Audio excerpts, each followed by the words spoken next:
The Pepsodent Show, presenting A Date with Judy.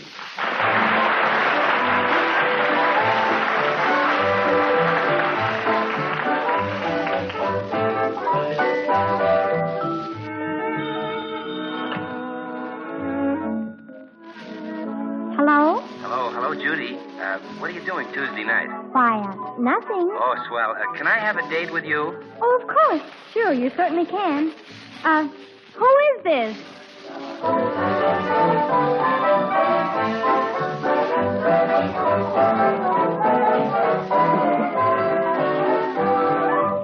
You've got a date with Judy, chaperoned by Pepsodent. You'll meet Judy in just a moment, but right now let me tell you about another date you have. A date down at your corner store to get some Pepsodent tooth powder. And that's an important date, for it'll mark the beginning of a brighter smile than you've ever had before. And lots of brighter dates, too. For you see, Pepsodent with Irium contains the patented polishing agent, composite metaphosphate, that not only makes your teeth feel so clean, but also makes your teeth look so bright. And Pepsodent's the only tooth powder in the world that contains this marvelous ingredient. So remember your date at the corner store. Get a package of Pepsodent tooth powder tonight. And now, slick back your hair and straighten your tie. You have a date with Judy.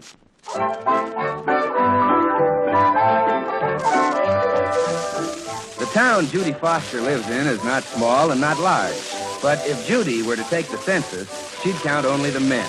With Judy, there are always too few or too many, as the case may be.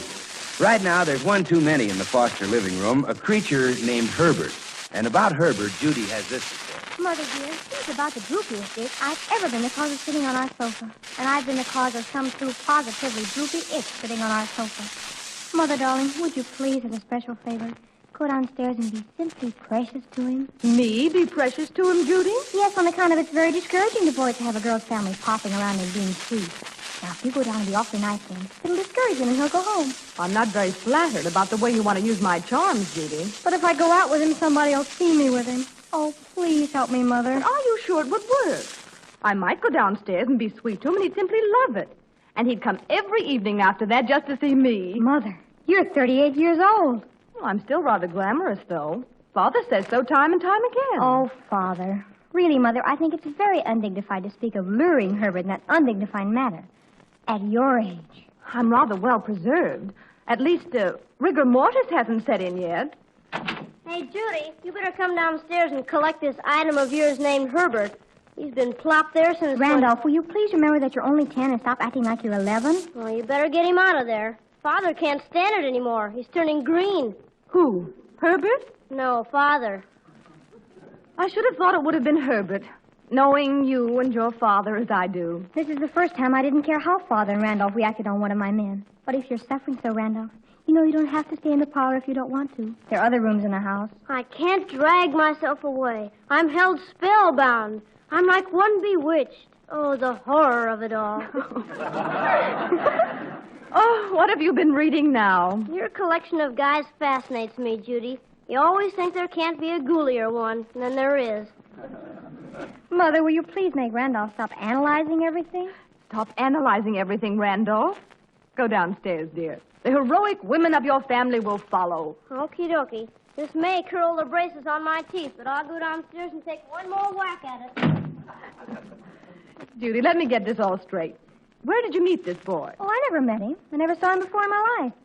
Well, I'm sort of ignorant about these things, dear. If you never saw him, how do you happen to have a date with him tonight? Well, it's on account of Gertie Sissenwing. You see, she wrote me this man was coming to town. This man?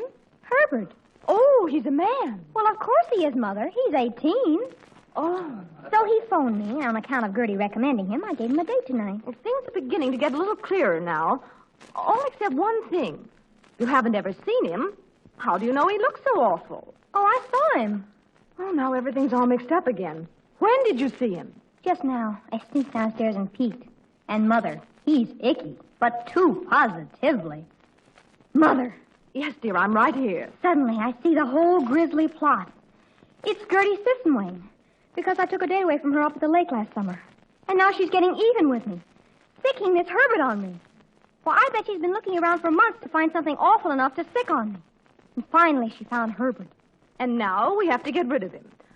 Well, we could stay up here and let Father and Randolph take their natural course. No, Mother, that would be cheating. All right.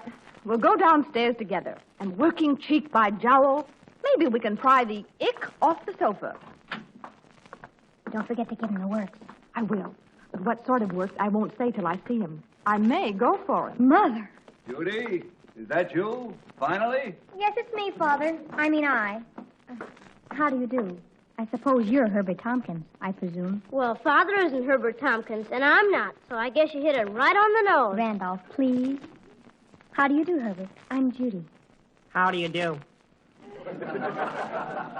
This is Mr. Foster, my father. Yes, I've been talking to Herbert. And this is my brother, Randolph. Yes, I've been listening to Herbert. And this is Mrs. Foster, my mother. Oh, I'm so happy to know you, Herbert. Judy's told me so much about you. Shall we all sit down? Thank you. Nice evening, isn't it? Oh, lovely. Beautiful for this time of year. Yes, it is. Where did you say you were from, Herbert? Cleveland. Oh, Cleveland. Isn't that lovely? Cleveland's a beautiful city. Yes, it is. Let me see. Who do I know from Cleveland? Do you know the Dunlaps? No, I don't. Oh. Well, I know some people there by the name of Spencer. Do you know them? Spencer? No, I don't. You don't. They're in the brewing business. I don't know him. Do you know the Eldridges? Well, the name is awfully familiar. Mr. Eldridge is in the canning line. He's a great salesman. I don't know him. Herbert, do you know the McSlap cabbages? The McSlap cabbages. Well, I know of them. Oh, Mr. McSlap cabbage sells snowshoes. Oh, yes, I've heard of him. Well, isn't that lovely? Imagine you knowing the same people. Oh, this is a small world when you think Randolph, have you ever been to Cleveland? Has Father, and he knows the Eldridges. Mother, will you please make Randolph stop making up people? Randolph, your sister says to stop making up people. Have her tell that to me directly sometime. Herbert, there's something important, vital that I want... I'll never forget old Ed Eldridge. You know, one time Father, please. Huh? Herbert, I feel simply dreadful about this because, you see, I'd absolutely forgotten about another engagement I had. But, gee, I had some tickets for the show. I'll go. Now, Randolph, nobody asked you. Oh, how lovely and thoughtful of you, Herbert, to have bought tickets for a show. So I'm terribly sorry, but I'm afraid it would be the most tactful thing for you to leave before this other person comes. On account of it might be very embarrassing for you to meet. On account of the most tactful thing when you... I'll walk to the gate with you, Herbert. Thanks, Mrs. Foster. I'll make it up to you real soon. Honestly, I will. Oh, I think I hear a car driving up in front of the house. You better go through the side door, Herbert. Quick, this way. Well, good night, night, Herbert. Judy. Good night. Good night. Mrs. Good night, Mrs. Good night. Good night. Well, thank everything he's gone. You didn't give me much chance to use my charm on him. Oh, is that what it was, charm? Judy, did you really have another engagement for tonight? Of course not. But wasn't I tactful, Mother? No, but it got rid of him. And I'm sure Father was helping, too. What did you talk to him about before we came downstairs, dear? Hubcaps. Hubcaps? Automobile hubcaps. It was very dull. Oh, dear, a whole evening and I'm stuck without a date. Now I don't know what to do. You had a date. Oh, him. I certainly must be very unpopular not to have anybody phone me. If nobody does, what'll I do? I don't understand, girls. Who wants to? Oh, Mother, you answer. Because I don't want men to think I'm sitting by the telephone waiting for them to call. Well, you wouldn't want to give him a false impression like that. I should say not. Keep still, Randolph. Hello? Yes? Yes, she is. Judy, it's for you. Is it a boy? Judy, I don't want you to take this too hard. I hate to break it to you, but it's a girl. Oh, no, dear. Hello? Hello, Judy. This is Gloria. Haven't you got a date either? No. Look, it's only 8 o'clock and a date can call anytime up to 8:30. I always give up at 8:30, so maybe we oughtn't to hold up the line. Well, you're positively right, Judy.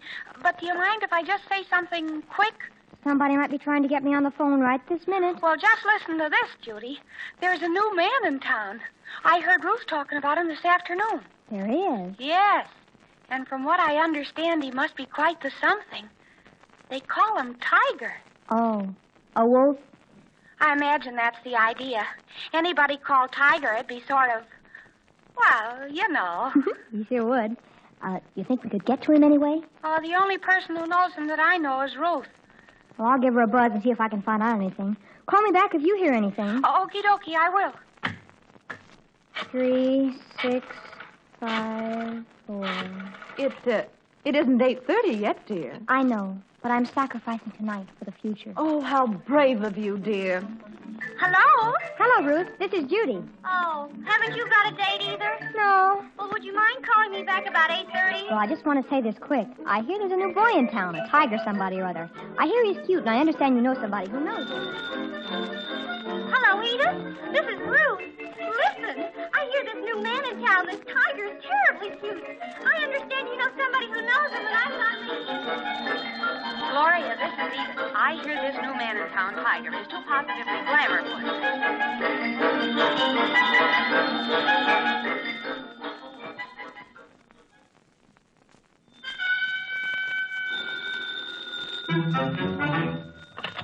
Hello? Judy, this is Gloria.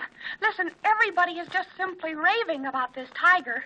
Edith just calls me, and she says he's absolutely terrific. Yes, but where does he live or anything? Well, this is the funny part of it. You know your father's partner at his factory? Yes?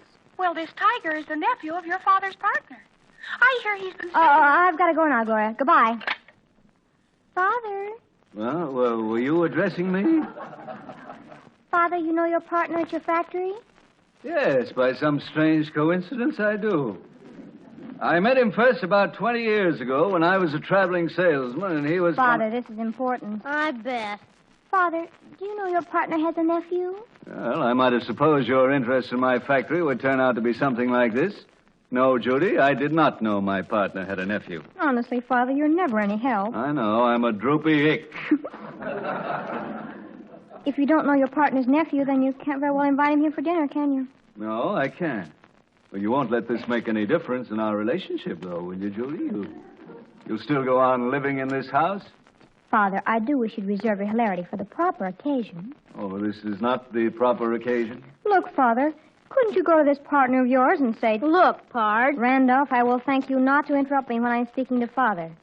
You could say you hear he has this nephew who's terrifically super, and you'd adore to have him come to dinner at your house. I can see Father adoring. The truth is, I'd hate to lie to my partner like that. He never lies to me. What I could say is, I hear he has this nephew who is terrifically super, and my daughter would adore to have him come to dinner at our house. As for me personally, I could say I couldn't think of anything I would adore less than having a terrifically super nephew to dinner. Me too. Mother, please make Father be serious. I am serious. There have been enough terrifically super nephews around this place without having any more of them. And to dinner, too. A man's house is his castle. He has a right to sit down to a meal unhampered by... Mother, say something to Father. Hello, Father. I don't see why anybody in this house can't discuss matters seriously with a girl when a girl is seriously discussing matters. I don't see why Father, everybody... maybe you could invite this young man to dinner. I'd kind of like to see this terrifically super young man, Tiger. I'm rather intrigued myself. If I thought you were serious, Dora, I'd say you were just as man-crazy as Judy. Oh, I am serious. To tell the truth, I would adore to have this terrifically super nephew to dinner. I want to see what a boy called Tiger looks like. Very tigerish, I hope. With his dripping paws all over everybody. You will do it, won't you, Father? All right, but I never heard of anything so disgusting in all my life. Seems to me Judy could be called Tiger. When I was a young man, girls didn't come after me with their dripping paws. Oh, didn't they just? Oh, Father, you're a sugarpuss. I think it's wonderful you to invite him. Just wonderful. I think I'll run upstairs and try a new polish on my nails. Is that the way girls always express themselves, by trying a new polish on their nails? Don't be drooly, Father. I just want to see if the cerise will go with my chartreuse. I'm going to wear my chartreuse gown Thursday night. What's Thursday night? That's the night you're going to invite Tiger to dinner for. So soon? Dora, do you understand young girls? Yes, dear. Well, I don't. That's why I was able to hook you. I was never hooked. I married you of my own free will. Yes, dear. Dora, what are you thinking about? About Tiger. Do you remember what you used to be called when you were a young man? Oh, what? Bearcat.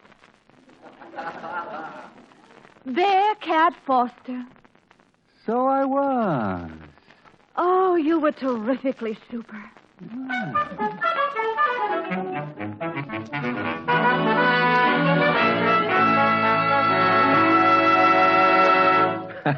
Terrifically super. We're going to hear more about that in just a minute, but terrifically super is a pretty good way to describe the new Pepsodent 50 Tough toothbrush, for it is super. Well, I tell you, next time you're near the toothbrush counter, take a look at the toothbrushes you see displayed. From a distance, they all look pretty much the same. As a matter of fact, most of them are. All but one. That's the sensational new Pepsodent 50 Tough toothbrush, and it's different from all the rest. It's different because it's the only toothbrush in the world that has 50 tufts in a small, compact head, twice as many tufts as any other. It's different because these 50 tufts provide you with double power cleansing, twice the brushing contact with your teeth. And finally, because there are 50 tufts in the Pepsodent toothbrush, the individual fibrex bristles that compose the tufts are slender and springy, gentler and easier on tender gums. That means you don't have to use a brush with harsh, stiff bristles that may scratch and bruise. Just do this. Before you go to bed tonight, drop down to your nearest store and get a Pepsodent 50 Tough toothbrush. It's the gentle, modern way to make teeth gleam and sparkle. Well, now let's see. It's the next afternoon, and Judy and friend Gloria are in a booth at Scully's drugstore, poring over fountain menus. Gee, I don't know what to order. I'd like one of these 30-cent Super Dupers, but I suppose I oughtn't. Always get sick when I eat a Super Duper. And besides, they cost 30 cents. I can't come over to your house Thursday night, Gloria. I didn't know you were supposed to come over to my house Thursday night. Should I order one of these Super Dupers, or should I order a Coke? I thought in case you were expecting me over to your house Thursday night. I can't come. I wasn't expecting you. Listen to this, Judy. Lover's Delight. 2 scoops of maple walnut ice cream, marshmallow sauce, whipped cream, and maraschino cherries. I wouldn't be able to come over Thursday night because I'm going to be busy. Of course, I think the Hawaiian Dream was even better. 1 banana half, 2 scoops of pineapple ice, hot fudge sauce, and ground pecans. I have a date Thursday night. That's good. Shall I take the Hawaiian Dream? Though the Lover's Delight has maraschino cherries. If the Hawaiian Dream had maraschino cherries instead of the old ground pecans, I have a date with Tiger Thursday night. Here's one called African Idol. 2 scoops of chocolate. Judy! Did you say you have a date with Tiger? Yes, I do. Let me see the menu. Oh, but Judy, how simply terrific. Tiger.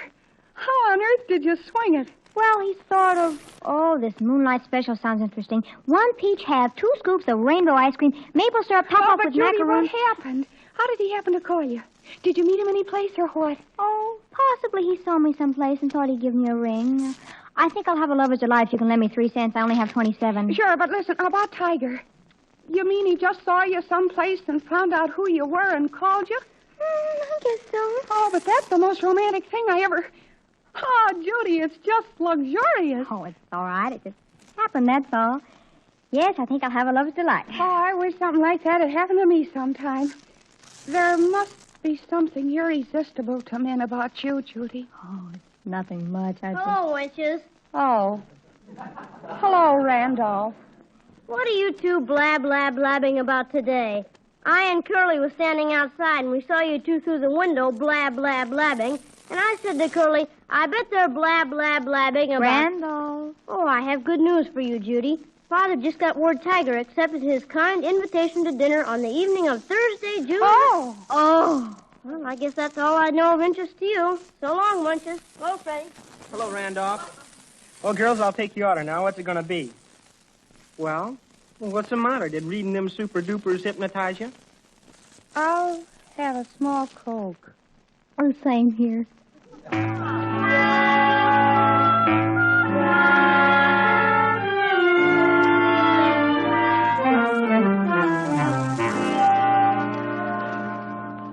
It was the most vicious and malicious thing anybody ever did. All I did was tell the truth. Well, you didn't have to tell it in front of my best girlfriend. Do I got to be careful who I tell the truth in front of? A girl can't even have a private life without her own brother telling every single thing she does. I didn't say you did anything. I said Father invited him.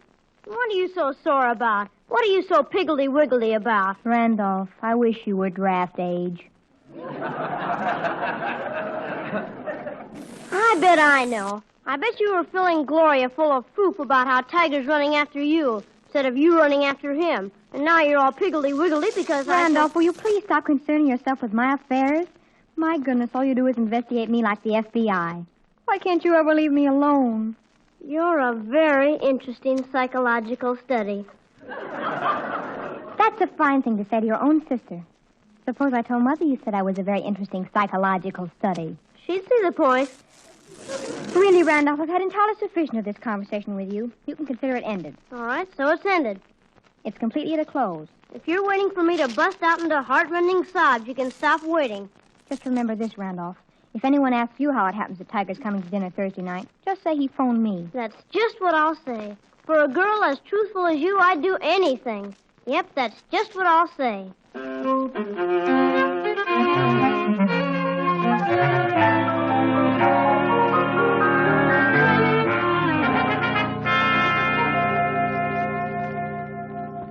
You know, Curly, my sister's being pursued by some guy, Tiger. Ever hear of him? Sure. My sister, Ruth, she's been talking about him for a week. She's been trying to whip up a date with him. He phoned my sister, Judy. My sister, Ruth, she can't get a rise out of him. He's got a date with my sister, Judy, on Thursday. My sister, Ruth, she's been trying to angle one. She doesn't know him, though. Well, nobody knows him. He's a mystery man. To everybody but my sister, Judy. They're running a big fever for each other. Love, huh? Like nothing you ever saw outside of a movie. He pursues my sister Judy all over the place. My sister Ruth, she can't get a rise out of him. Oh, I guess my sister Judy's going to marry him. Yeah? Well, then he'll be your brother-in-law. Yeah, imagine having a brother-in-law named Tiger. Oh, gosh, I got to tell that to Ruthie. She'll certainly get a kick out of this. I got to tell her right now. Listen to what I'm saying. You'll be interested in this, you will. You know I'm never interested in anything you say. Go away, Curly. Can't you see I'm giving myself a pedicure? Yeah, I can see. Wow! Have you got big feet? Will you please go away, Curly? Okie dokie. If you aren't interested in anything about this wonderful tiger you're always talking about... Tiger? What about him? Oh, you wouldn't be interested in anything I say. Besides, you got a pedicure on hand. No, on foot, I guess. Which do you like best? On hand or What on... about Tiger, Curly? Oh, Tiger. Nothing.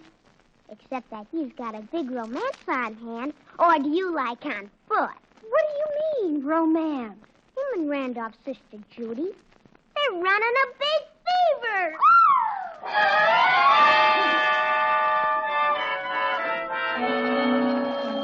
Hello, Edith. This is Ruth. Guess what? You know who Judy Foster's running around with? Tiger. Yeah, and she never said a word to us.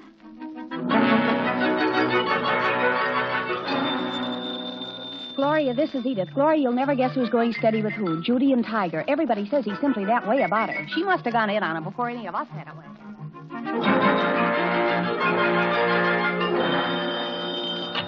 Hello? Hello, Judy. This is Gloria. Oh, hello, Gloria. Judy, Randolph was wrong about what he said in Scully's yesterday, wasn't he? He was? Oh, he must have been, because everybody in town is talking about you and Tiger and the way he's pursuing you. They are? Yes, and I think it's just luxurious. Judy, are you engaged? Engaged? You mean to be married or something? Oh, isn't it true? Well, there isn't much in it. I'm not exactly engaged.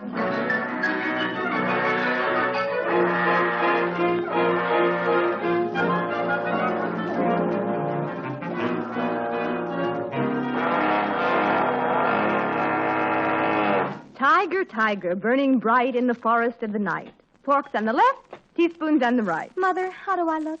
Like a glamour puss. Well, here I am. Do I look like a glamour puss? Randolph, I'm kind of worried about this polish, though. You think it goes all right with the chartreuse? Do I have to wear a black tie and dinner coat? Mother, please don't let Father spoil everything. You know, if he gets into one of his usual moods... Oh, don't worry about him. I'm positive he'll be absolutely charming when the time for it arrives. What time do you say he was coming, Father? For the fifth time, 6:30. I can hardly wait. Mother, please don't let Randolph spoil everything. You know, if he acts like he usually does, Well, why... none of us are going to act like we usually do. We're all going to be polite to each other. And lovely to look at and gracious, even witty. None of us ever did that before. Mother, please try and get your son not to make any of his habitual remarks this evening. Randolph, for your sister's sake, please don't make any of your habitual remarks this evening. What do you want me to do? Sublimate my personality? There he goes again, analyzing everything. Mother, listen. What do you think of this to say to Tiger when he comes? At last, the mysterious Tiger. Are you really as mysterious as they say you are? Well, I think it's fair. Are you sure I look all right? Yes, dear. I'm not sure. Mother, I don't know why you never discipline Randolph. He doesn't care what he says. He says practically anything, and if he says the wrong things in front of Tiger, I'll scream. Gee whiz, all this fuss about a goon named Tiger. My goodness, if we weren't having strawberry shortcake for dessert, I'd get sick right now. All this fuss about a... You see, Mother? That's what I mean. He'll just keep that up. Well, I'm ready. I haven't worn this dinner jacket since the Elks Convention. I feel like a stuffed pig. Please, Father, be civilized tonight, won't you? Just this once. Dora, do you have to let your daughter talk to me like that? Civilized just this once indeed. Oh, I wish everybody'd stop appealing to me to make everybody else stop doing everything. Can't anybody in this house ever stop anybody else by themselves? Oh, Mother, please don't get excited now. It's bad enough Father's all excited, and Randolph will probably act like a boor. Oh, if only everybody calmed down. Calm down, everybody. He's here. Tiger's here. And nobody get excited. Everybody be absolutely themselves. I'm myself. I'll go to the door. Do I look all right? Do my nails look terrible with this chartreuse? Well, guess I'll open the door. At last, the mysterious Tiger. Are you really as mysterious as they say? Hello, Judy. Herbert, what are you doing here? Well, this isn't the wrong night, is it? Because tonight was when I thought my uncle said for me to Your come. uncle? You aren't Tiger, are you? That's what they call me. Why? No reason. I just... Hey, what's the matter with Judy? Her face is chartreuse.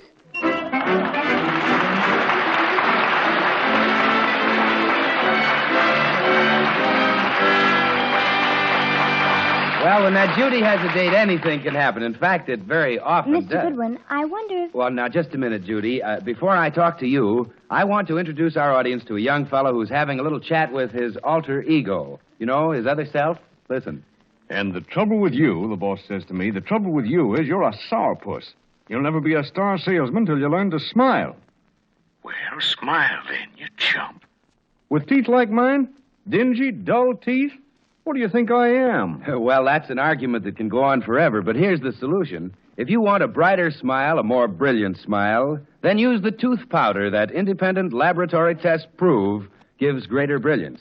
And that tooth powder is Pepsodent tooth powder. For you see, Pepsodent's the only tooth powder in the world containing composite metaphosphate. That's why it has the power to produce a luster actually twice as bright as the average of all other leading brands. So, if you want a brighter smile, a cheerier smile, just say, as thousands say, Pepsodent tooth powder, please.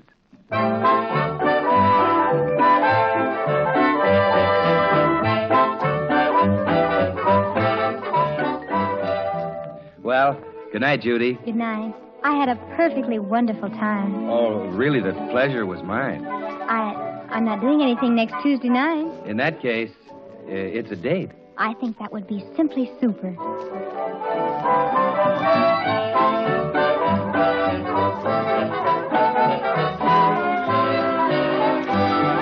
Remember, you have a simply super date with Judy next Tuesday at the same time.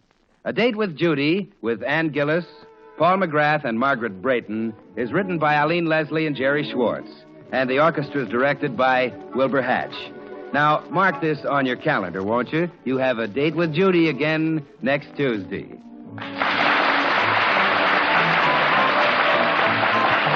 Goodwin speaking for Pepsodent. This is the National Broadcasting Company.